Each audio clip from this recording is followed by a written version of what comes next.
What's up, everybody? Welcome to the next episode of Dev and the Bear. We have a pretty MMA loaded week this week. Starting on the 10th will be the PFL 4, which is going to be a pretty exciting one. And then we have Bellator 260 and UFC 263. So we're going to start with PFL 4. The first fight is going to be Tyler Diamond versus Brendan Lunane. That's going to be a pretty fun one. Tyler Diamond's definitely making a name for himself. Brendan Lunane's already pretty renowned and established in the PFL world. I'm looking at that one and thinking Lunane's going to get the knockout, though. You thinking so? Yeah. Yeah, I know Tyler Diamond. I know he's been stopped as well. So, Yeah. I mean, it's going to definitely go in there. I mean, if you haven't seen a PFL fight, I recommend it to give it a watch. There's some people making either professional MMA debuts on that card, and we're going to get to that. But it's just the PFL, like the way that their point system is set up. If you want to be the best in their organization, you have to put on exciting fights. It's all a point system. If you want to move up through the rankings and move on to the semifinals, then the finals and all that. So, and it's a featherweight division. I mean, that's like that's the only division that's having stoppages consistently in there. So yeah, and the next fight will be Bubba Jenkins. I'm sorry, you didn't get no, you're good. No, I was actually about to just go to the next one. Oh, yeah? All right. Well, the next fight's going to be Bubba Jenkins and Bobby Moffitt. I feel like that fight's going to be another exciting one. Yeah. Bubba Jenkins is just coming off a surprising win over Lance Palmer, the former champion. I have Bobby Moffitt winning, but I'm not. I wouldn't be surprised if Bubba Jenkins pulls it off. I think that last one caught me by surprise. Yeah. He did a very good job beating Lance Palmer. Yeah. And like I said, I think that's kind of surprised everybody. But I think that Moffitt is not as good as Lance Palmer. So if Bubba Jenkins does win this, I'm gonna stop counting him out. Yeah. But I do give it to Bobby Moffitt. He's a really fun fighter. He's the wolf. He's good. He's fun. Yeah, and so it's going to be a fun fight. I mean, Bubba Jenkins has a lot of hype coming in this one with that win over Lance Palmer. And Lance Palmer, if you keep up with the outside of the UFC, he's a really exciting featherweight to watch. But Bobby Moffitt, he's a submission guy. I mean, he's known for his submissions. And two of Bubba Jenkins' losses, he only has 4 losses. 2 are by decision, 2 are by submission. 2 are by decision, 2 are by submission. And both those are technical submissions, so he got choked out cold both those times. But Bubba Jenkins is really coming into this new season with PFL. He's coming in making a point. He's coming in showing that he's ready to fight. He's ready to be the best in the organization. So, yeah, and I think Moffitt is pretty good all around. So I have him winning. I think I have him picked by knockout. Mm-hmm.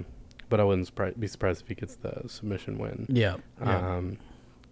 But again, if Bubba Jenkins pulls it off, he's kind of setting the standard, setting the precedent that that's what he's going to do. Mm-hmm. So if he does it, good stuff for him. And so for the co-main event of the PFL card, we have Clay Collard taking on Joelton Lutterback. Clay Collard is coming off of him as well, coming off an upset win against Anthony Pettis. Yeah.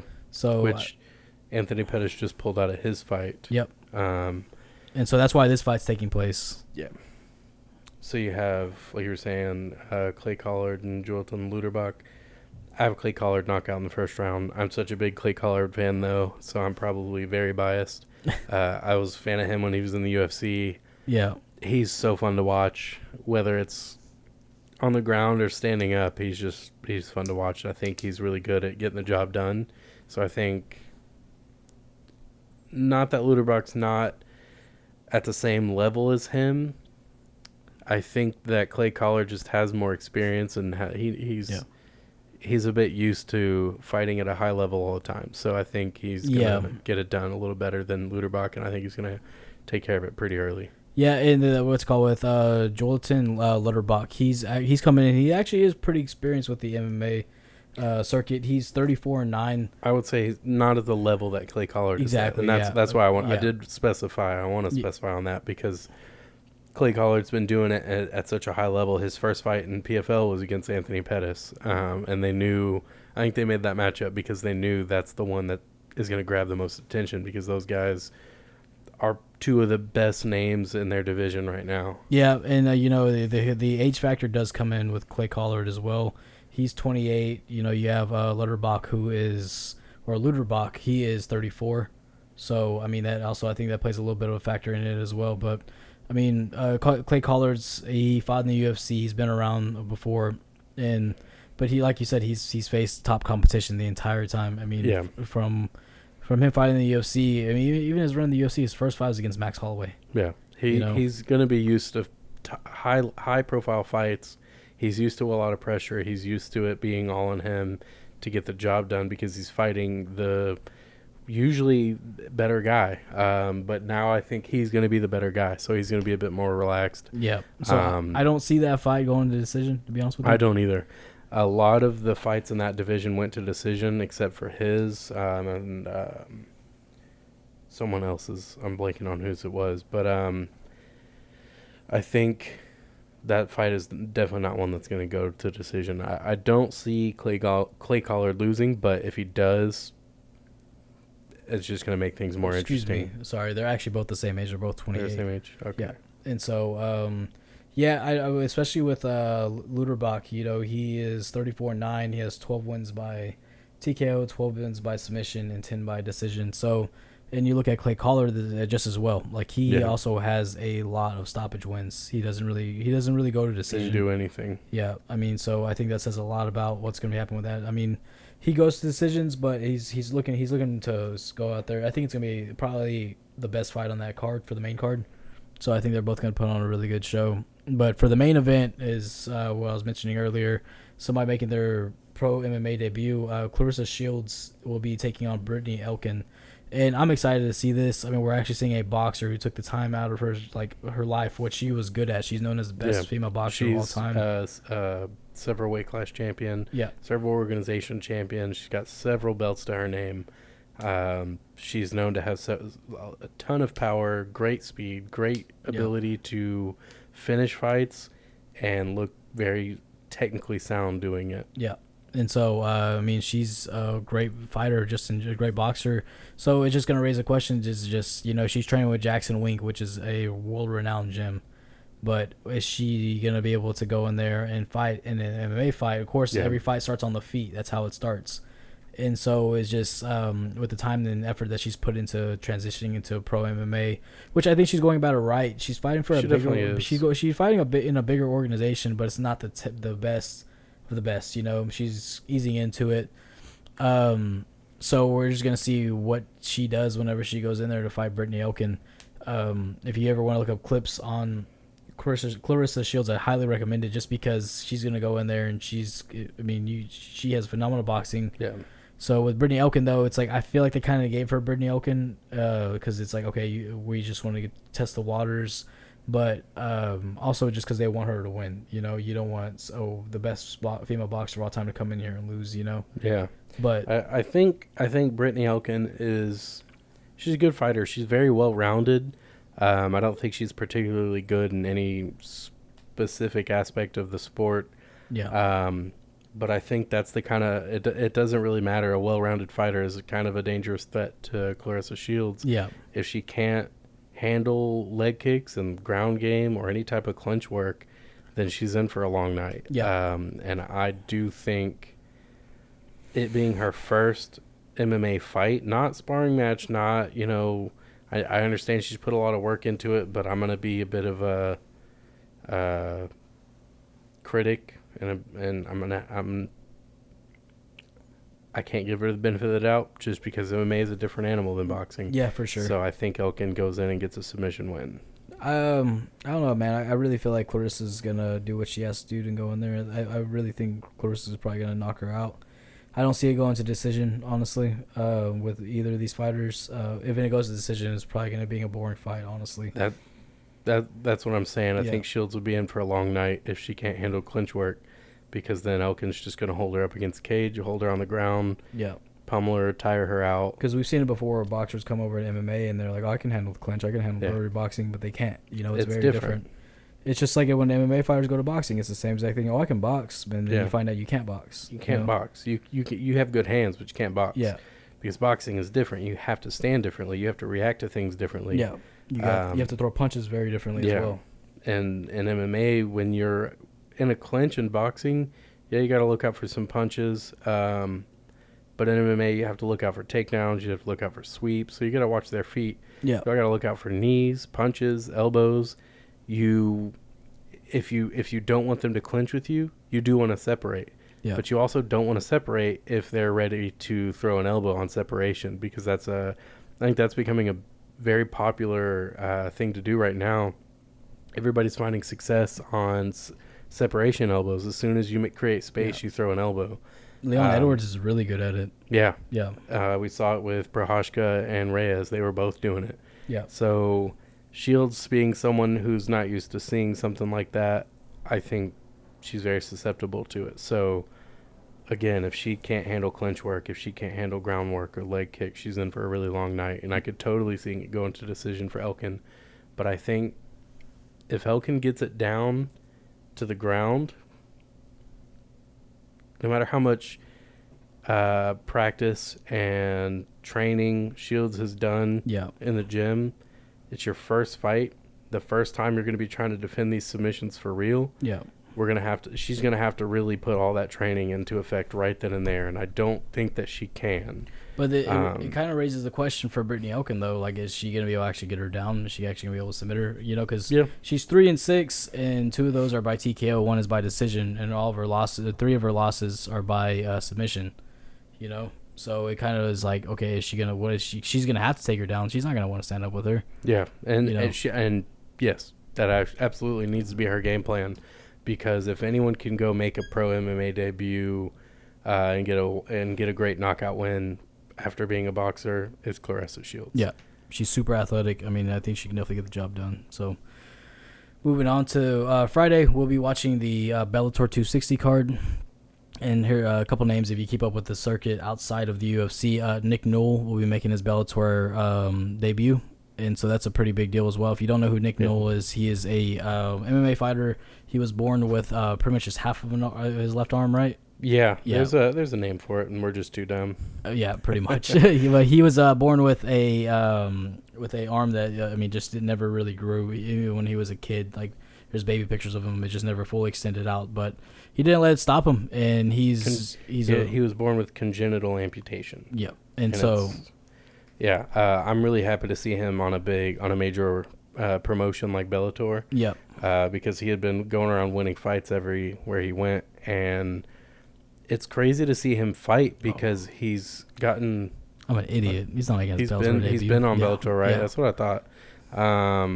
I was like, I'm happy to see him there because I kind of thought he had been there, but he's been trying to get into the UFC. Mm-hmm. And Dana White doesn't want to pick him up. No, he did fight on the Contender Series against Alex Munoz. And he lost. Yeah, he did lose by decision. And, Dana White didn't want to pull him on the card because he said, think about what happens if he gets hurt. What happens if he gets hurt? And it's like, well, I mean, everybody gets hurt, dude. This is the hurt business, I mean, the guy's going out there. I mean, idiot. He has a good record too. He's 16-3. Yeah, he's very good. Yeah, it's crazy to see Nick Newell choke people out with one arm. Yeah, he does it all the time. It's crazy. 11 submission wins. That's ridiculous, dude. And he has a couple guillotine wins, and you ever see whenever he uses his arm to slide it in there? Yeah. Yeah. And he's just able to, because the way his arm, it's pretty much like right below the elbow. I'll probably say like an inch, and it's cut off. Yeah, and he'll use it, and he'll hold on to. Apologies for the lack of a better word. He'll hold on to the stub. Yeah. Which has like the little fingers, which probably sounds really mean. Sorry to anyone who might find that offensive. I'd, leave comments and let us know better ways to approach things like this.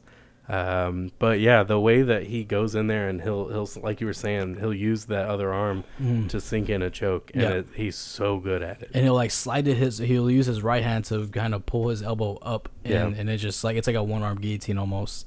And so, because right where it cuts off is like that perfect divot in the arm where you want that guillotine choke. I mean, whenever he fought in the Contender Series, his only loss was to Justin Gaethje. Yeah. And Justin Gaethje said, "Hey, fuck that shit. I ain't discriminating." And he went out there and beat the shit out of him. Yeah. It was a tough fight. But Yeah, Dana White didn't bring on because, like you said, he just was like, what happens if he gets hurt? He's like, you know how bad that looks on us. Like, and it's like this isn't a fucking circus show, dude. Like, who else gets hurt in MMA? Everybody. It's just it made no sense to me when he said that. It's like, look, man, like if you're thinking, I think what it was he didn't want to say is like, what are we, a fucking circus show? And it's like, it's not that at all. This guy's just saying, hey, man, I was born different, but that doesn't make me different. Yeah, you know, and I'm sorry. No, you're good. It's just frustrating to see. It's like, man, like he's really good, but I mean, he never let it stop him. So if anything, like, what's wrong with letting him fight in the UFC? There's another fighter, Matt Betzold. He's another amputee fighter. His legs amputated. That dude fights harder than so many people. Yeah. When you watch his fights, usually he's going to win by either submission or decision by holding you there and just pounding your face in. Yeah. That dude has no quit. Yeah. He trains with Alpha Male, and he's been training there for a long time. Mm-hmm. It's been really cool to watch him. I have him on Facebook, and it's really fun to watch his fights. Again, just he has a lot of trouble getting opponents, just like Nick Newell. And it sucks. And they're never going to make it to the UFC because of someone who doesn't believe that they should be there because they're an amputee, and I think that's kind of garbage. Yeah. So for the next fight, we're actually from the main card, a familiar name, Aaron Pico. Yeah, will be fighting again, and so I'm excited to see what he does, man. I like him a lot. I just wish he would mix his wrestling up more. I think everybody likes Aaron Pico. Yeah. Everybody's excited to see his career. They want to see him do something, but the thing is, he keeps doing stuff that gets him knocked out. Yeah, and it's just like, come on, man. Like, I mean, he got signed to the Bellator whenever he was in high school. They saw the potential, they saw the hype with him, and they're like, no, he's gonna be something special. But he his first fight went in, he got submitted, and then he came back, knocked some guys out. And I think what it was is just, he has pretty decent boxing, but he just fell in love with the knockout. He loves putting people to sleep, and he's paid for it. And he's been knocked out cold before for it. And has some rough knockouts. Knockout loss he had after his winning streak. And it's not like dirty. It's not like a TKO knockout. Like, he's getting knocked the fuck out, and it starts to raise questions because, like, you know, he's young, but he's been training for such a young age, and already now he's getting knocked out the way he is. And it's not that I think he doesn't have a chin anymore. I just think that you're taking a lot of damage when you shouldn't, because you're not fighting very smart, you know. So I mean, he has one submission win, so that's a good thing that he was using his ground game. But he's been knocked out by Henry Corrales. That was a very dirty knockout. And it came back. Even he lost his next fight by TKO. He was it was by flying knee. And so he's on a 3-5 win streak right now. So I'm excited to see how that plays out for him. He's taking on Aiden Lee. Yeah, I want to see him make it to the UFC. Yeah, I think he could do pretty well once he gets his style together, because I think that's what he's having issues with. He's trying to find his style. Like you said, he's kind of a grappler who fell in love with his hands, which happens a lot, but he's young, so he has time to figure it out and then kind of figure out how he needs to be fighting to match his skill set. So he's also always fought really good fighters. Yeah, that's the downside. I mean, he made his MMA debut in Bellator. Yeah. The co-main event is going to be Jason Jackson against Paul Daly. That one's going to be really exciting. Yeah, Jason Jackson, that dude is massive. And he's got a lot of power on him. And he's fighting Paul Daly, who's known for knocking people out. Yeah. What did Paul Daly do recently? It was like it was his 63rd fight, 64th fight of his pro career. 62nd. 62nd? Yeah. So he's going to be on 63rd against Jason Jackson, which is crazy to think because, I mean, what's his name? Paul Daly's starting to wrestle now. Who would have thought? Yeah. Yeah. That dude is something else. He used to be in the UFC, knocking people out left and right. Yeah. Got into it with Josh Koscheck in the middle of their fight in between rounds. Or was it after the third round?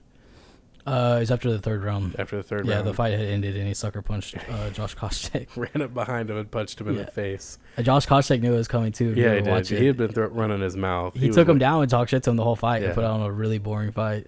He did it on purpose. I was like, God, man. And now Paul Daly's been fighting another organization, but he's had a lot of success in Bellator. I think one of his most notable wins was the flying knee that he landed a while back. And it's like he covered so much distance with that thing and knocked that guy out cold. You think if it wasn't Josh Koscheck that Paul Daly punched, he would still be in the UFC? No. No? You don't think? No, I think what he did at that time is something that they weren't going to put up with anymore because they had so many guys pulling things like that. Yeah. They're trying to get away from that. That was the era where they're like, we need to be considered professional. Yeah. And we can't handle things like that. So we're just going to get rid of them. A lot of people, I mean, at that time, Josh Koscheck it wasn't the fan favorite that he became. No. Did he become a fan favorite? Yeah. Yeah. People like Josh Koscheck. They loved him running his mouth. He became a knockout artist. And then he fought GSP. Yeah. And everything fell apart. Yeah, it did. So, for the main event, we have Douglas Lima, and he's taking on Yaroslav Armasov. Yeah. And I'm going to be honest with you, I think Douglas Lima's going to take it. I do too. It's hard to ever bet against Douglas Lima. Yeah. He's probably one of the best welterweights that's not fighting in the UFC. But then again, you got Yaroslav. He's 25-0. That dude is something. Yeah. I mean, go ahead. Most of his wins are by stoppage. You know, he's got 9 knockout wins, 10 submission wins, and then 6 by decision. But since he's been in Bellator, I mean, most of them are stoppages. But he's got a couple decisions inside Bellator, which I feel like that always says something, though, because it's like, okay, he took the step up in competition. He's undefeated in Bellator right now, but his decision wins didn't start taking off until he got into Bellator. And so I feel like just that step up in competition kind of like changed that, you know? Yeah, that'll always happen. Once you go up in competition, that's why when you see these amateur fights, they're always like pretty wild and have crazy knockouts. But whenever they go to the UFC, I mean, look at Sage Northcutt. Yeah. You go to the UFC, and it's not quite the same. Or you go to Bellator, it's not quite the same because you're fighting guys who you try to do wild strikes like that, and it's just not going to work on them. It happened to Sean O'Malley when he got in the once he got that Contender Series, he was, I want to say his first 2 fights were by decision, but then now he's knocking people out. So it takes a little while to find your footing. But with Douglas Lima, I mean, like I said, he's one of the best welterweights in the world that's not fighting in the UFC. And I hope to see him in the UFC one day, but I don't know. Bellator knows when they see talent. Scott Coker he's a good guy. He's a good guy from what I've heard fighters talk about him, and he's a smart promoter. I don't ever think it was his fault that Strikeforce went under. Yeah, honestly. I don't either. I think Strikeforce was just they weren't advertised very well. No, they were always on pay-per-view. Yeah, not really pay-per-view, but you had to have the movie channels. Yeah, I was about to say you had to have subscriptions to those channels to watch it because I remember we had them and I would watch them, and they just weren't talked about. Like I watched the very last event. It had Tim Kennedy and Luke Rockhold, Nate Marquardt, Daniel Cormier fought on that card. Like it was a stacked card. Yeah, and no one talked about it. Yeah, and it wasn't that exciting either. They were great fights, but they weren't like wild fights. Yeah. You had Tim Kennedy completely control Luke Rockhold. You had Daniel Cormier, who I want to say won by decision. Maybe it was a knockout. I kind of can't remember. Was that when he fought Josh Barnett? I don't think so. I don't think so. I would have remembered if it was Josh Barnett, but if I don't, I'm just an idiot. Leave me alone. But I know Nate Marquardt fought, I want to say Tarek Safadine. Or no, was it Nordine Taleb? No, you got it right the first time. It was Tarek Safadine? Yeah. Okay, yeah. And leg kicks was pretty much the story of that fight. Yeah. Dion Staring was who Daniel Cormier fought. Okay. Yeah, Josh Barnett did fight on that card, though. Great Gegard Mousasi fought Mike Kyle on that card. Yeah. Yeah, I remember that. Forgot about that one. Gegard's been doing it for a minute, dude. There's a lot of good fights on this card. Yeah, it was stacked. It was crazy. Jacare Souza beat Ed Herman. And Ryan Couture fought KJ He beat him by submission, right? Decision. Decision? Yeah. Jacare? Jacare did beat him by submission. Yeah, because that was the first time I saw him do the little alligator hands. And yeah, KJ Noons was there. It was crazy. Yeah. And no one was talking about it. And I was like, this is the last Strikeforce card, and no one cares. That's how I felt whenever I watched the last WEC card. Really? Yeah, like no one really talked about it. Was that with Ben Henderson? Yeah. Yeah. Who else fought on that? I think Dominic Cruz fought on the card. He fought on the card before, but I know that whenever he fought, they crowned him UFC champion as well. Yeah. But yeah, that was a really fun card to watch. Yeah. But yeah, that's actually when Daniel Cormier had some really exciting fights in Strikeforce. Yeah, he did. And so I know people always consider him a boring wrestler, which he did have some fights like that. But I mean, if you really think about it, not really at the same time. When you have the wrestling caliber that he has, and you're fighting guys who have nothing but power in their hands, yeah, because he fought at heavyweight too. Yeah, sometimes you got to do it. Like he fought, like I think I can name a couple of his boring fights he had in the UFC, or what people will consider what the person outside looking in considers boring. Yeah. Like his fight against Frank Mir. Casual fans, you can say on here. The casuals, those non-casuals. Yeah, like okay, like his Frank Mir fight was boring. His Roy Nelson fight was pretty boring. But then when he beat the shit out of Patrick Cummins, his fights with Alexander Gustafsson, his fights with all of his 3 fights with Stipe Miocic. His second fight with John Jones was a good fight up until the head kick, and both of his fights with Anthony Johnson were good. Those were good. Yeah. I mean, his fight against Derek Lewis was kind of boring because he didn't want to stand up with Derek Lewis, and he even said, he's like, that motherfucker hits too hard. Like, I'm not going to stand up with that guy. His Volkan Ozdemir fight was a good performance by him. I mean, he showed both that he has hands and he can strike now. Well, he can strike and he can wrestle. And his fights against Dan Henderson, that was a good fight. He threw Dan Henderson around all night. Dude, some of those takedowns and slams were wild. Yeah, he threw Dan Henderson like a child. Up in the air, man. It was crazy. Multiple times. But, yeah, back to the card, though. Anyway, well, we're pretty much done with the Bellator card. Yeah, but, yeah, I think Douglas Sims is going to chop the shit out of his leg kicks. Yeah, I think he's going to control the fight, and the second he gets Yaroslav guessing, he's going to knock him out. But that's what I was going to say is I don't see him coming to the UFC unless he feels like it. My thing is, when you're making the money you're making over there, and you're the king over there, why leave? Yeah. If there's no incentive to leave unless you're just this otherworldly competitor where you want to leave just to make a point. And I know that there are a lot of people like that. That's kind of the mindset it takes to become a champion. Yeah. But I just don't get it. I know Michael Page is talking about leaving soon, and if Lima doesn't give him that shot, he's probably going to leave. And I hope he does. Yeah. Because I think he like we had talked about a little bit before, I think he makes for a lot of good matchups in the UFC. So, yeah. So, moving on to the Saturday's card, the card that I'm very excited for. Yeah. It's a very exciting UFC card. So starting off the headline of the prelims is going to be Drew Dober taking on Brad Riddell.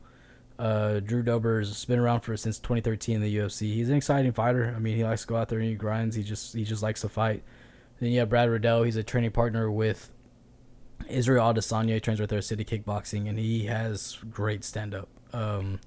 So it's going to be a really fun fight to watch. I wish this fight was honestly on the main card, but it's just going to be all around a good fight. Yeah, the prelims are pretty stacked for that card. I mean, there's a couple of names I forgot to bring up right before I said that. Yeah, I was about to say there were fights we were wanting to talk about before, and it's Eric Anders and Darren Stewart. That fight was a no contest due to an illegal strike from the last time that they fought. Yeah. So they're getting that rematch, and I'm pretty happy about that. I really like Eric Anders. I don't think I like the way he fights. I like the way he approaches it. It's very aggressive, but it's not stupid. Yeah. But I think he's got to work on a lot of things. Yeah, he does. I mean, I don't know. I would like to see him fight at the top one day, and I think he's working on it. His fight with Thiago Santos was fun. Yeah. He took that fight on very, very short notice, and it showed. Just exhausted himself. It showed. Yeah, he was about to die. I know he wanted to go up to. He's actually fighting again at light heavyweight, and I wish he would stay at middleweight. I think he's perfect at middleweight. Yeah, he's definitely more fit at middleweight. Yeah. If the weight cut is killing him, I get it, but see Mike Dolce. Yeah. Yeah, see Mike Dolce. I'm sure Mike Dolce would love to work with him. But yeah, I think I wish he would stay middle. I think he's perfect for middleweight. When he goes up to light heavyweight, he's just a lot smaller than some of these guys. You know, it's crazy. I think this guy's a former college football player. He played for Alabama under Nick Saban, and he's just a smaller dude. And I would like to see him just have more success at middleweight. I think that's where most of the success was at as well. I agree. Another fight is going to be Lauren Murphy and Joanne Calderwood. I love Joanne Calderwood. I love watching her fight. but Lauren Murphy's repping Houston, so I got to go with Lauren Murphy. She's training at Main Street Muay Thai, so she's gonna do really well. Yeah. I think she's made a lot of claims lately about like people ducking her. I think she's right. I think she's making a rise right now. And Joanne Calderwood is too.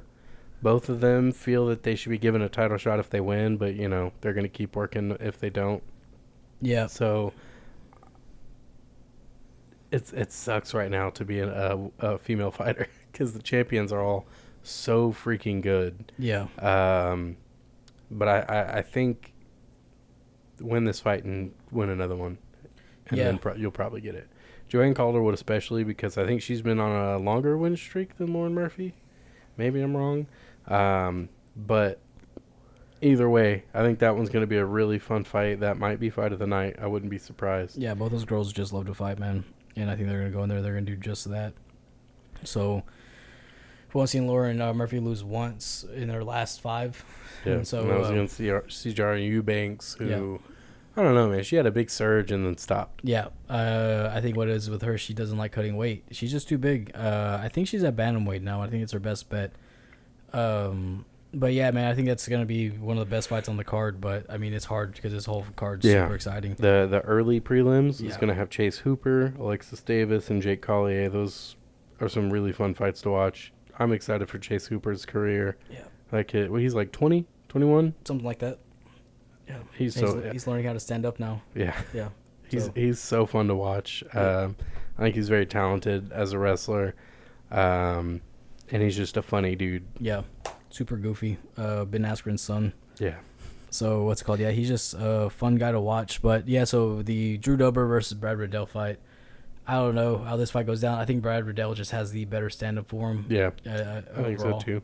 And Drew Dober's a grinder, though, man. He doesn't quit. I mean, we saw him lose to Islam Makhachev, but he was getting dominated that whole fight. Yeah, at this point, who hasn't? Yeah, and Islam Makhachev is an animal. I mean, you think Khabib was crazy, dude? Like just a bear.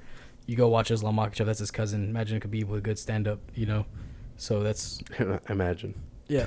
Well, you don't have to imagine. You got it. So look at that right hand. Yeah. And so we see, but I think Brad Riddell's going to take that one. Yeah, I do too. I think I got him by knockout on that one. I mean, Drew Dober, if he tries to take him down, though, we'll definitely see how that goes. Because all those guys over there at City Kickboxing, they all have great takedown defense because they love to stand up. Yeah. It's not easy taking any of those guys down, so we're definitely going to see. But, so moving on to the main card, where the first fight's going to be Paul Craig versus Jamal Hill. That'll be a really good one. I got Paul Craig by submission. He's just too good on the ground, man. Yeah, I think Jamal Hill has some great stand up, and I think he's coming in this fight. He has better stand up than Paul Craig. Paul Craig's a grinder, though. What's that? He definitely does. Yeah, and so Paul Craig he's a grinder though, man. So he's gonna come in there. He's gonna take it to Jamal Hill, but I mean, how quick does he get that to the ground? That's the question, Yeah. I think if it does get to the ground, Jamal Hill doesn't have a lot of experience on the ground. He just doesn't typically fight on the ground. And then Paul Craig does. He's a great jiu-jitsu fighter. That dude's got amazing jiu-jitsu. So if it ever goes to the ground, Paul Craig all the way. Yeah. So, and I think at some point it's going to go to the ground because I feel like Jamal Hill hasn't fought a jiu-jitsu guy like Paul Craig who gets creative with his takedowns and trips. So I think Hill's going to end up having some difficulty dealing with the feet of Paul Craig when they clinch up, because I'm sure at some point they're going to clinch up. Yeah. It's going to be hard. Jamal Hill's a big dude, so getting in on his strikes is going to be hard, but I think Paul Craig can get it done. I think he gets the submission. I think I would like to see Paul Craig win, but I think Jamal Hill knocks him out. Yep. I'm gonna play a little bit of devil's advocate. So Jamal Hill's last fight was a TKO win over Ovin St. Preux, which that guy is kind of known for his Von Flue choke. He takes people down, and that's what he does. But I know that Vince isn't the same fighter that he used to be, but I think Jamal Hill definitely goes in there. He's able to defend the takedowns, and he just puts his hands on him and gets the knockout in that fight. So, in the next fight is going to be Damian Maia in his final fight on his contract, and he announced that he's retiring. And it's going to be against Bilal Muhammad. Muhammad's pretty upset he's not getting the Leon Edwards rematch. Yeah. But he said he's happy to fight Damian Maia. That's a big deal to him. So I think that's really cool. Yeah. I just don't see Damian Maia winning this fight. I think Bilal Muhammad's wrestling is fantastic. So I think he's going to be able to hold off Damian Maia's submissions. And if it stays standing at all, but I think Bilal's got better hands for sure. Yeah. So I think he's going to get it done by knockout. And so we haven't seen Damian Maia back since he lost to Gilbert Burns. We got knocked out by him. And I mean, Damian Maia, he can take damage. He's very durable, but it's starting to kind of give out. Gilbert Burns is hit like a fucking truck, though. Like, you'd never expect it from a guy who's as well versed in jiu-jitsu as he is. But I think, like you said, I have to agree. I think it's just Bilal Muhammad's time. I would love to see Damian Maia go out on a submission win, finally call it a career. You know, I think that'd be just the perfect ending to his story. But Bilal Muhammad, with his win, he'll finally break into the top 10. And I think he is a good fighter. I think there are things he has to work on. Like, he wants this rematch against Leon Edwards. And I understand his frustrations and being upset by not getting that fight. But Leon Edwards it wasn't exactly a competitive fight. Yeah, he was winning that fight, and he was getting better each round. Yeah. So you were falling away in that fight. He's looked good since, but there's just only so much you can do, you know. And so, I think this fight will definitely help out Bilal Muhammad finally break into the top 10. He needs it. I think he's at the perfect age to go in there and do it. He has plenty of experience in the UFC. And I'm going to go. I don't know if Bilal's able to stop him, though, but he is a grinding fighter like all these other top fighters.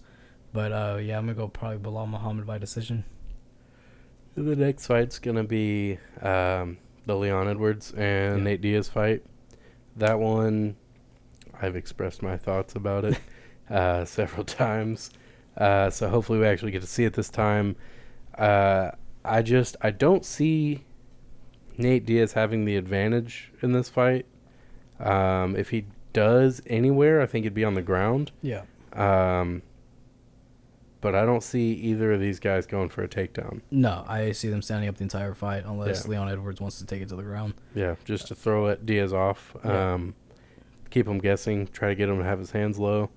But I think both of these guys are kind of slow starters. So I think the first few rounds we'll see them throwing their punches, getting their range, figuring things out. But I think where Leon Edwards is going to take it is he's going to be landing leg kicks early on. Yeah. And Nate Diaz, he doesn't throw a lot of leg kicks. No. So he started checking them finally. Yeah. Yeah. He's got past couple fights, so he's checking the leg kick. Another thing to mention too, that this is gonna be a 5-round fight. Oh yeah. It's gonna be a 5-round fight. I'm sure maybe something came about it with Nate Diaz wanting a fight, and so yeah. And it was originally supposed to headline the fight, the card that was here in Houston.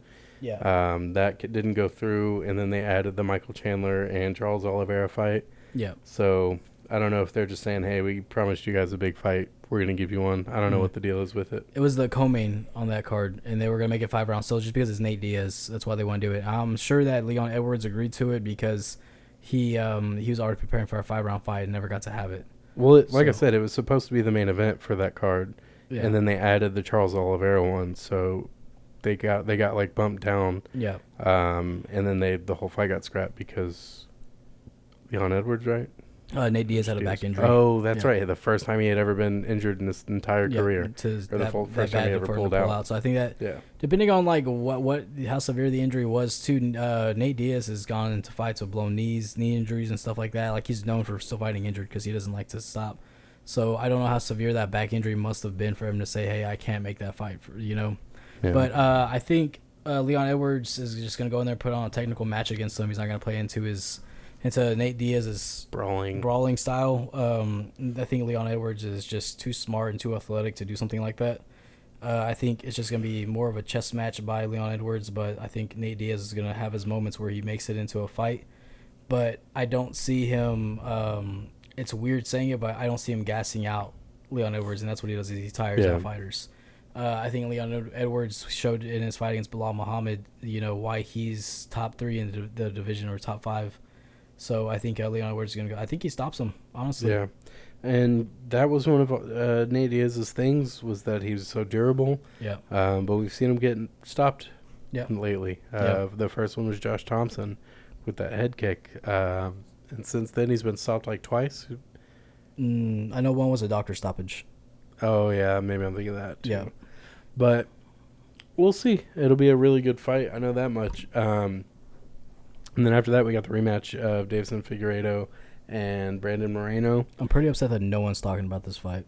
Yeah. I think it's just because Figueiredo's so good. Yeah. And people just expect it to be shorter than the last one. I don't think it's going to be shorter, though. You don't think so? No, I don't. I really don't. And I know Figueiredo said he had food poisoning the day before the fight, but even there, like, I really don't play into that too much, I think what it was is just he bit off more than he could chew. He called for Brandon Moreno and then headlined the next card after, like it was it was November 2020 whenever Figueiredo defended the title for the first time. He defeated Alex Perez by guillotine, and then he went on and was like, hey, Brandon Moreno deserves the title shot. I want him next month. Because I forgot who was headlining that card, but they fell out. And so he stepped up, and they both took the fight on a month's notice. And I just think what it was is just he bit off a little more than he could chew. He's a big guy. He's missed weight a couple times. Yeah. He's a big flyweight, and I think Moreno just went in there and just showed him, hey, I'm a lot better than you thought I was gonna be. And I think all around as a martial artist, I think Davison Figueiredo has the advantage in that. But it comes down to putting it in action. He does it very well, but I think Brandon Moreno just brings that dog out of him and doesn't really fall into what he wants him to. I'm sure Davison Figueiredo wants a submission win because Brandon Moreno is good on the ground. He has great submissions, but I don't know. What's your thoughts? I feel like Figueiredo's he's gotten better.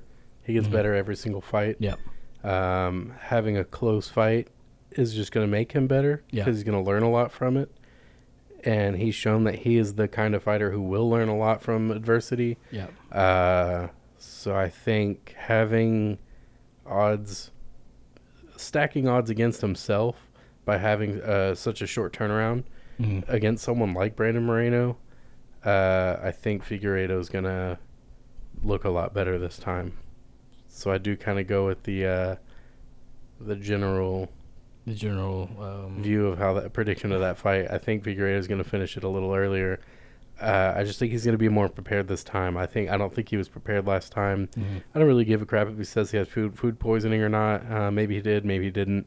Yeah. But I think he just wasn't prepared. I hoped you cut weight, if anything. What? Oh yeah. I'm just kidding. I think whether he was prepared for Moreno or not. Yeah. He went out there and he won his fight. Yeah. However he had to. But I think that I just don't think that Moreno is as good of a fighter as Figueiredo is, and I think Figueiredo is going to show that. The first fight made you think Moreno could be as good as Figueiredo. Yeah. But I don't think that's going to happen this time. Yeah, I honestly feel like Moreno's going to pull off the upset. I think he's going to. I don't think he finishes him, though. I think he's going to get a decision win over him. Well, I think if Moreno wants to win, I think he has to finish him. Yeah. That's the hard part, too, is, whenever you want the belt, you have to finish the champ. Yeah. Unless you have a performance like Kamaru Usman against Tyron Woodley, which, when's the last time you've seen a champ dominated like that all 5 rounds? Dominic GSP. Cruz versus, what's his name? Cody Garbrandt. So it's not something you really see. Yeah. I just think Figueiredo is the real deal, and Brandon Moreno is an amazing fighter. But I think that's kind of it. Yeah. I think that's the story of that fight. So, yeah, if Brandon Moreno wants to win, I think he has to finish it. Because if you go all 5 rounds with Figueiredo, you're not going to get better as the fight goes because Figueiredo is going to pick you apart. Hey, man, he kicked him in the dick because he knew he was losing that fight. Oh, yeah. Yeah, that was intentional. That was a very intentional cup shot. But yeah, man, that's I feel like Moreno's going to take that one. Well, I got Figueiredo. What's it? Take him. I said I got Figueiredo. Take him. Go ahead. I can't wait to win all these XP points on Brandon Moreno. Oh, yeah. Yeah, Verdict MMA. Download it. Play some bets. Not sponsored. So, yeah, we're not sponsored. Should be, but we're not. It'd be cool if we were, but Yeah, it would be cool, Verdict, yeah. It'd be, if we were, you know. I mean, I've been following you for a while. can we tag them in that? Do they have any socials? Oh, yeah, they're on all. Really? Yeah. Cool. Yeah, we'll be reaching out. So on to the main event. We have a rematch with Spaghetti Man. Marvin Vettori taking on the champ, Israel Stylebender Adesanya. I think this is a really good fight. It's a great fight. I think everyone is counting out Marvin Vettori, and I don't know why. You shouldn't. He's got great boxing. He's got great power. He's very strong, but he's also a great grappler. He's shown that his wrestling is very good. So he's got great submissions. He was able to stand in there with Jack Hermanson and go everywhere the fight went and still be in control of the fight. That's a hard thing to do in itself. So I think if he gets this fight to the ground, I think Adesanya's in trouble for sure. I think it's possible. He got him to the ground in the first fight. The first fight, Adesanya won by split decision, and it could have went either way. That fight, but Adesanya just had a little bit of the edge over him in that fight. Yeah, and with Adesanya coming in at the time, it was 3 years ago when they last fought, and Adesanya was just ahead of the game at the time. And I think in those 3 years, Marvin Vettori hasn't lost since then. Yeah, I was about to say, I think that's one of those situations where a loss is what helps you become who you are. Yeah, and I think that loss shaped him up a little bit. But while we've seen Adesanya kind of be ahead of the curve, we've seen people starting to catch up to him now. Yeah. Now they see who the champion is. They have all this time to study over him. Especially with that loss to Jan. Yeah. I think that loss to Jan showed that if you're bigger and stronger and you can take him down, take him to deep waters, he won't be able to handle it. And I think he's able to do it. Especially after watching that fight. I mean, Jan fell for a lot of feints, but I think he knew not to just give into anything and create an opening for Adesanya. Because especially in that first round, he was flinching a lot from those feints, and I think he was I'd rather just move out of the way than just in case he throws something. Yeah. And I think Adesanya, he has a pretty decent gas tank. He's gone all 5 rounds with his 5-round fight with Kelvin Gastelum. Yeah. I mean, they fought, dude. They completely just left it all in there. Yep. But that fight is one I had in mind when I made my prediction, which was I'm picking Vettori by knockout. Mm-hmm. I think I need to go make it to like a later round. I think I have it in the 3rd round, but I think it's going to be like 4th or 5th. It's possible though. Because I think Adesanya is going to come out and he's going to look good in the first round for sure. He's going to look good. And I think Vettori is going to push him up against the cage and make him second guess things. He's going to have to try to grind him out, tire him out a little bit to give him the opening later in the round to get the knockout. But I think earlier in the fight, he needs to go for takedowns. Probably not going to get him. Yeah. Adesanya has great takedown defense. He's not going to get him. But if you hold him up against the cage or you get him down and make him work to get back up, because I do think he'll get back up early in the fight, you'll tire him out, and eventually he's going to start worrying about those takedowns. And I think once he does start worrying about those takedowns, it's going to give Vettori an opening for his hands. Especially if he gets him down early. He's going to know shit. Like, that wasn't supposed to happen. Yeah. And it's really no secret at all what Marvin is going to want to do. He's going to want to go there. He's going to get in his face. He's going to take him down. Marvin's shown really great, just a strong top game whenever he went up against Holland.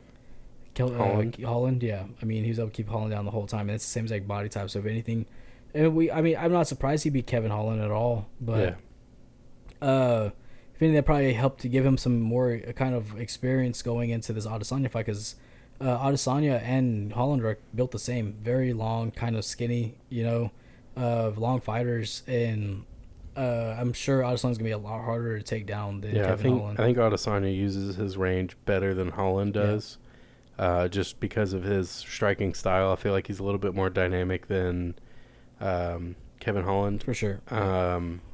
Holland's more explosive. Adesanya's quicker. So I think he's going to need to get takedowns, but I don't think he's going to get them early. I think he's going to push for him, and eventually he will get one, but I think Adesanya will get up. But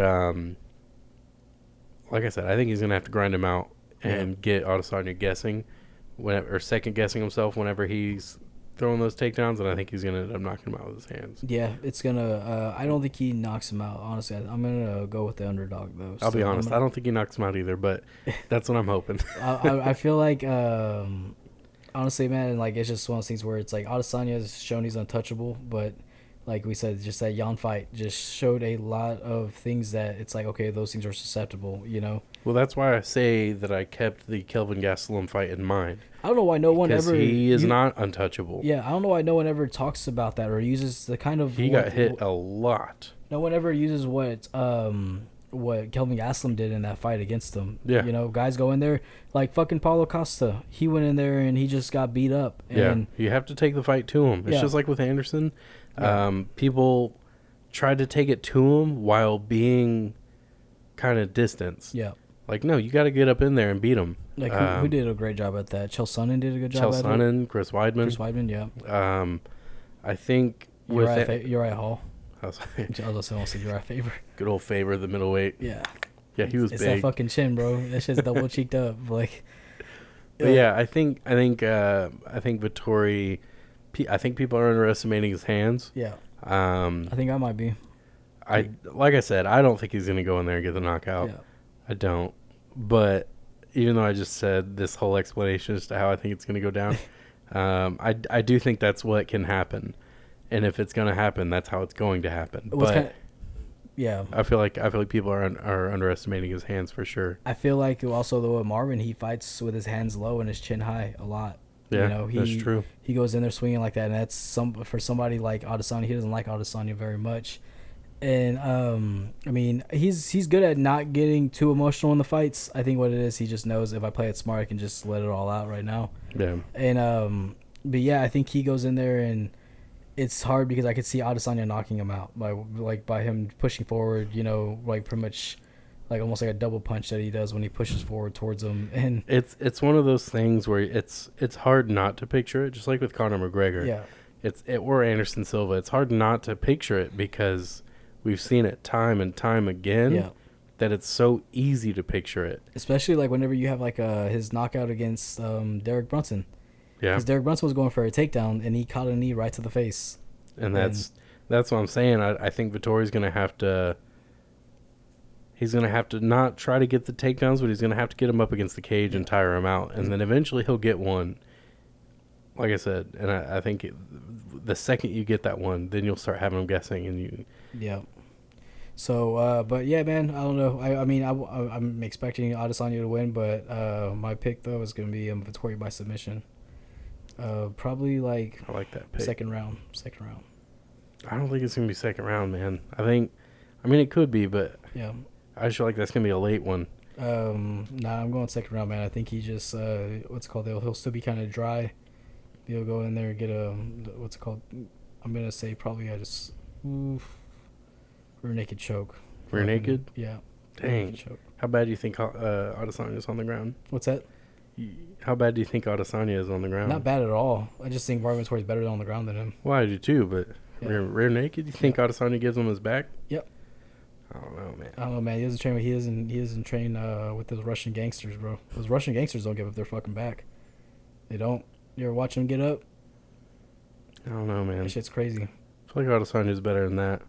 Train with American wrestlers, man. American wrestlers give up their neck all the time. Give their neck, but not rear naked. They want to giving their back?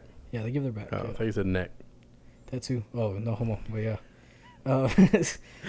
What's it called? Yeah, man. I think Vettori takes it by submission though. But if Adesanya goes in there and knocks that dude out, I won't be surprised. I'm like, yep. I mean, fuck. What do you expect? That's definitely a fight where almost any outcome is not going to be very surprising, just because those guys are so talented and so capable anywhere the fight goes. I think a submission would be pretty unexpected though. For Vettori or for Adesanya? Both. I think if Vettori gets a submission, I'm not surprised. Yeah. Because if he gets him to the ground, he's got the advantage on the ground. So I think that's not a surprise. If Adesanya gets a submission, I'd be like, dang, man, chill out. He has good ground game. He doesn't lack on the ground. I can't remember him being on the ground. No one can get him down. But I think middleweight's his perfect division, though. I think. Definitely. I think it was way too soon for him to go fight somebody like You have no Novak. business going up No, not in at weight all. class, man. The belt could have been defended already, but he was being a kind of a picky asshole about it, honestly, and then shitting on Robert Whitaker, who just every time he calls out Robert Whitaker, it's always when he's coming off of a fight. Yeah. I think it's kind of bitch made, honestly. I think it's really fucked up. This guy goes out there and puts on great fights and says, "Oh yeah, well, I want Robert Whitaker again." It's like you just saw him bust up his hands and his shins. He's kind of beaten up a little bit, and now you want to fight him in 2 months? And what sucks is Salvatore does beat Adesanya. Yeah. They're gonna give Adesanya a rematch. Yeah. And Whitaker's gonna have to keep waiting. Yeah. That sucks, man. I'm sure he's okay with it at the same time, though. I'm sure he is too, yeah. but he doesn't have a whole lot longer. The way that he sees life, I think he's not gonna fight forever. I think he's got a few more fights. I think he's got more than just a few. I'd probably say like if he gets the championship, yeah. I think he'll want to defend it a few times. I think Robert Whitaker beats Marvin Vettori. I think so too. Yeah, and not like I don't know if he knocks him out, but I think he pieces up Marvin Vettori. Yeah, because Marvin Vettori pushes too forward. I think that fight would go a lot like the Whitaker Gastelum fight. Yeah, and I think he would piece him up, but then, I mean, Adesanya and Whitaker are gonna have to run it back eventually. Yeah, you know, as much as like they kind of try to push the narrative that Robert Whitaker doesn't want to fight him, he does want to fight him, and I think in the rematch, Robert Whitaker will do a lot better in that fight. Oh yeah, I think so too. I think Robert Whitaker is capable of beating Adesanya, and Adesanya is very, very good. It's not a knock on him at all. I mean, I think he's gonna go down as one of the best middleweights to ever do it. But that's a hard weight division to make a name in, but he's definitely doing it. The division's only gotten better and better. Like when Anderson did it, like Anderson, it's you know, you're always going to compare it to him because I mean he was the best middleweight of all time. But and you got Vitor. Yeah. It's like you can name the guys that he's beat, but I mean they're just some of them are just okay at the same time.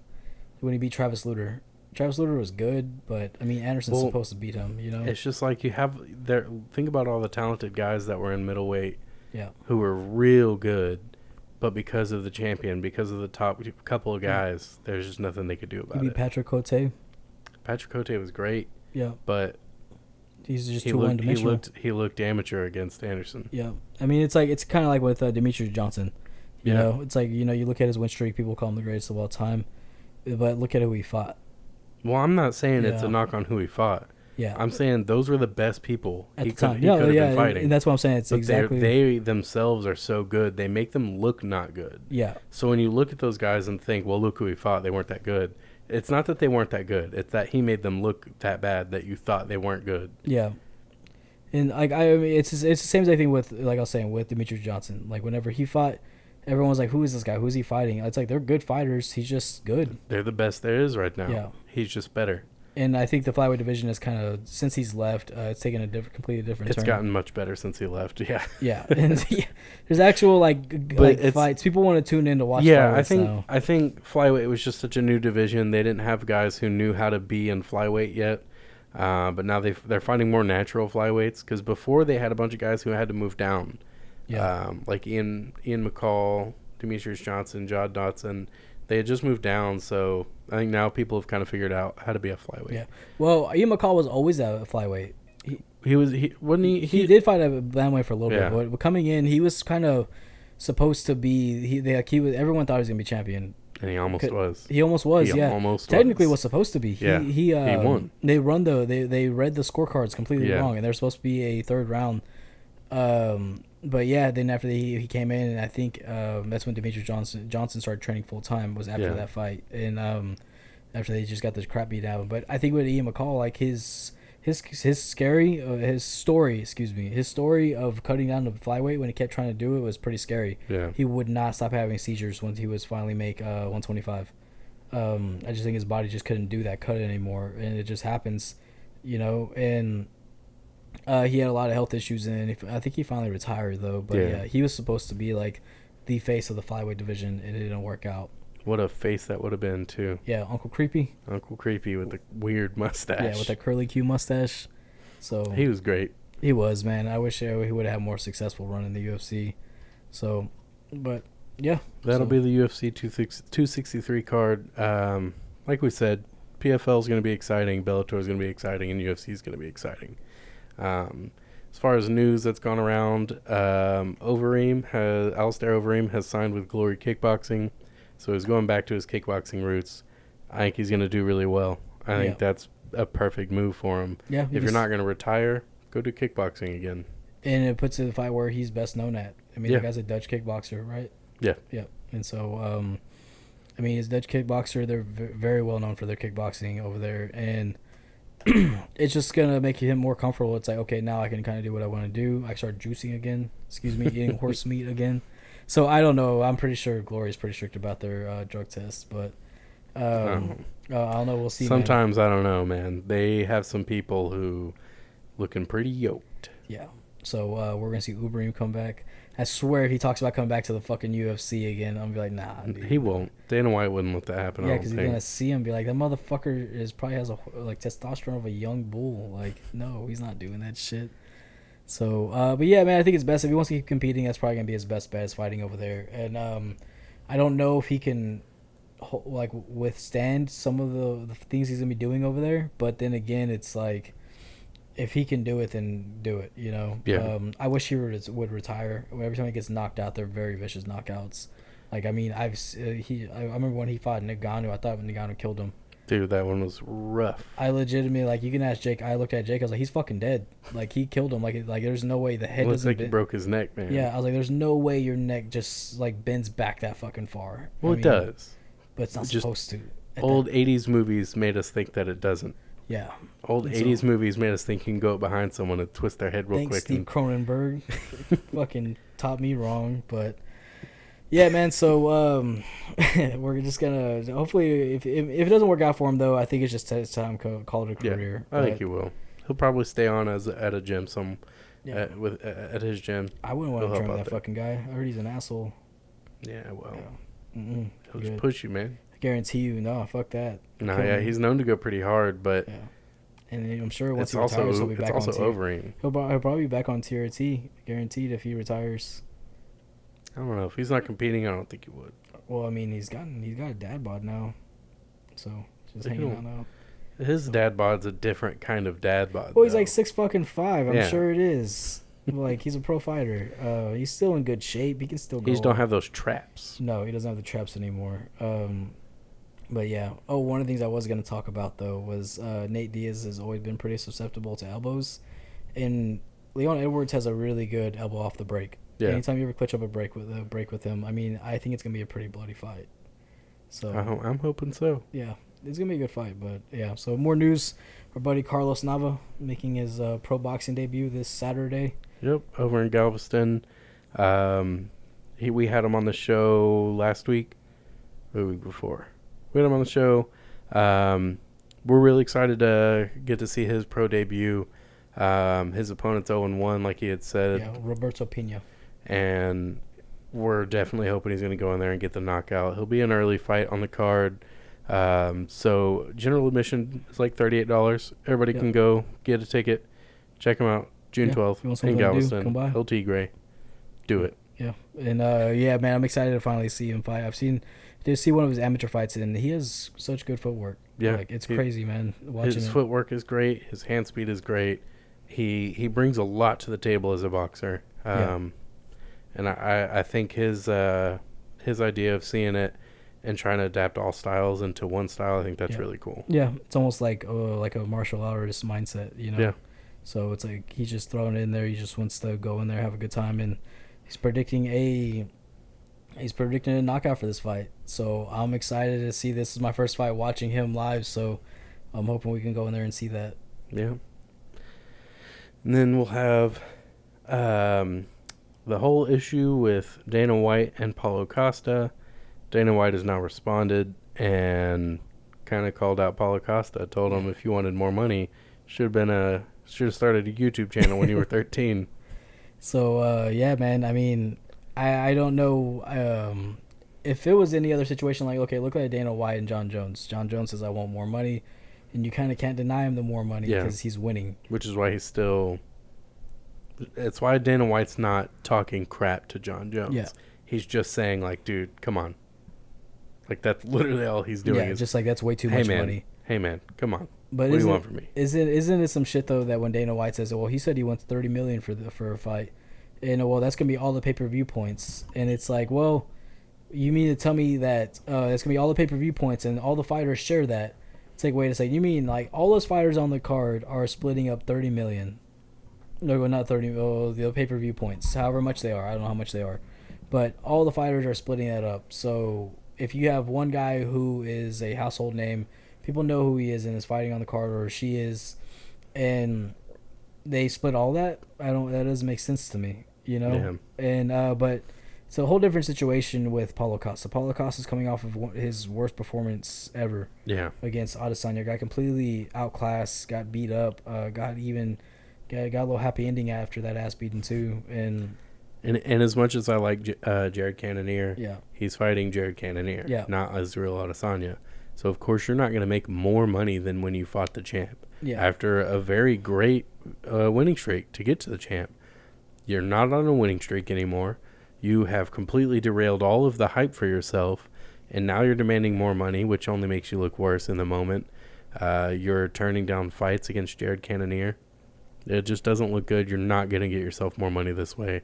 The only reason he's saying all of this is because of the stuff that Jake Paul had been saying about how the UFC doesn't pay their guys but as well as they should. Yeah, which I agree with Jake Paul, but I think that Jake Paul's just writing a narrative, you know, to not look like a bad guy. Yeah, I was about to say, you had said that he's just trying to do it so he looks like a good guy and he'll get more people to go watch him fight and be fans of him. But I don't know. You got to think that the biggest MMA organization in the world, with all the sponsors they have, with all of the access they have to their streaming networks. Yeah, like there's no way they can't pay some of these people more money. Do TV views bring money in? I'm not sure. I don't know anymore. I know that used to, but that was more of a studios willing to pay you more because you're bringing them more money. Yeah, I mean, you got a guy like Dana White who doesn't fight. He's his net worth, and net worth is completely different. That just means how much you're worth. It doesn't mean how much you make. Is $400 million. You're telling me that you have about 450 fighters in the UFC. None of those guys are clearing over $1 million. You know. Yeah. You have pay-per-view buys. You have all these things that are accessed available to these fighters who are going out and doing that, and none of them. I think Kamaru Usman was the last guy that made over $1 million. That was including everything. That was show bonus. That was fight week incentive. All that. And it's hard to make the case that you're the top talent in the world, that your pool of fighters is the best in the world, but they don't deserve to be paid more. Yeah. So if you're the best in the world, someone who's making their UFC debut will go as to reach for something that far. Making their UFC debut, you've accepted them into the UFC, which means you think they're worth the shot at being considered one of the best in the world. And you're only going to pay them like roughly $5,000 a fight. Yeah. That's trash. It's not good at all. They can go to Bellator and make more than that. And that's why they do it. You know, look at Corey Anderson. In his couple fights he's had in Bellator, he said he's made more money than 6 years in the UFC. Yeah. And, I mean, I know Corey Anderson wasn't always the most fun fucking fighter, but, I mean, at the end of the day, he was one of the best in the division. And he comes over to Bellator and he's winning, and he's making money doing it. That's why you look at Demetrius Johnson and Eddie Alvarez. They signed over their contracts were over 7 figures. They're making in the millions when they signed over there. You know, the one FC actually did a $15 million deal with Demetrius Johnson because Demetrius Johnson plays a lot of video games. And he plays a lot of Xbox. He was sponsored by Xbox. I thought that was so cool. Yeah. And it doesn't make sense to me why these guys aren't making that good of money. You know, you look at somebody like Billy Joe Saunders, who's a pro boxer, just lost to Canelo. He made $3.5 million going there, which compared to Canelo, it's not a lot of money, but I mean, still, it's he's going in there still making a couple mil off that fight. The money, as far as money in boxing, it's always going to be more than MMA for sure. Until MMA starts making changes, which it starts with the UFC. Yeah. Because I think, like we were saying, Bellator and ONE already pay their fighters substantially more than the UFC does, but the UFC also brings in other things to quote unquote make up for that. Yeah. But I think the UFC is the standard. So when you have other organizations paying their fighters more, it just doesn't hold as much of a ground in terms of respect than UFC does. If the UFC is paying their fighters more, it's different, but they're not. So yeah, I don't get how they're not making that much money. Like someone did a percentage, and their UFC's total fighter payout is 18% of what they yearly make. yeah, And so I'm sure if you add it up, it's a lot of money. But for guys going out there and risking everything to do that, I know that the UFC does. If like one of their guys needs a trip to the hospital after the fights, they pay for that. They pay for their medical stuff after the fights. Like I said, there are benefits and there are ways that they make up for it that other organizations might not. Yeah. But when you put your health on the line like they do for the best organization in the world, you want some you deserve some financial for compensation it, for it. So, but with Paulo Costa though, him saying he deserves $350,000 to be a main event fighter, it's like I get where you're coming from, but then again, look who you fought last time he fought. Israel Adesanya. And we had talked about last time, he made roughly $350,000 when he fought Adesanya. So it's like, cool, but you're not fighting Adesanya again. You're fighting Jared Cannonier, who is the dark horse of the division, but still, he's just coming up, and he's one of the top guys in there. He's top 5, but nothing about that should matter against your pay. You're going in there and you're arguing for more pay whenever it's like you've made yourself look like an idiot these past couple times. Like you made it seem like I don't know. It's a lot. But does he deserve more pay? I think all fighters deserve more pay. But your argument you're trying to bring up is completely invalid. And Dana White even said, he's like, you got destroyed your last fight, dude, and you want more money? Like, come on, man. If you want to get paid more, then you got to go out there and show them. I think if you're a main event fighter, $350,000 is a pretty good amount. Yeah. I think that's a fantastic amount. Good call, but not for you. Yeah. Paulo Costa, fight me for $20. $20.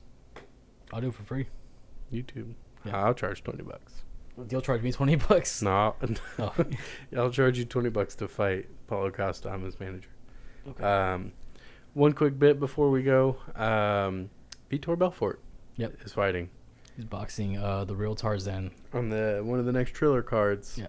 The Real Tarzan is from YouTube. He does a lot of wilderness stuff. And he's fighting on the next Triller card June 19th. I don't know anything about the Real Tarzan, honestly. I don't either. I didn't even know. I just found out about him whenever I found out about this fight. And so I tried to find some fight information on him before. I know he assaulted somebody. But I think a lot of people are saying that the assault wasn't really an assault. It was more like a self-defense thing. Oh. So, if you're a fan of Vitor and you want to support him, go check that out on that trash Triller. Yep. I'm not buying that shit again. I'm not either. Yeah. Well, you didn't buy it. You bought the Showtime one. So what's that? Yeah, Showtime one. Yeah, we went half on that one. But the Triller card, I bought that. Oh, you did? Yeah. Ugh. I was doing something I wasn't supposed to be doing, and then they got shut down. And so, yeah. So. Well, that'll be all the time we have for today. Remember, everybody, Carlos Nava, get ready for that pro boxing debut, Saturday, June 12th. And we will talk to y'all later.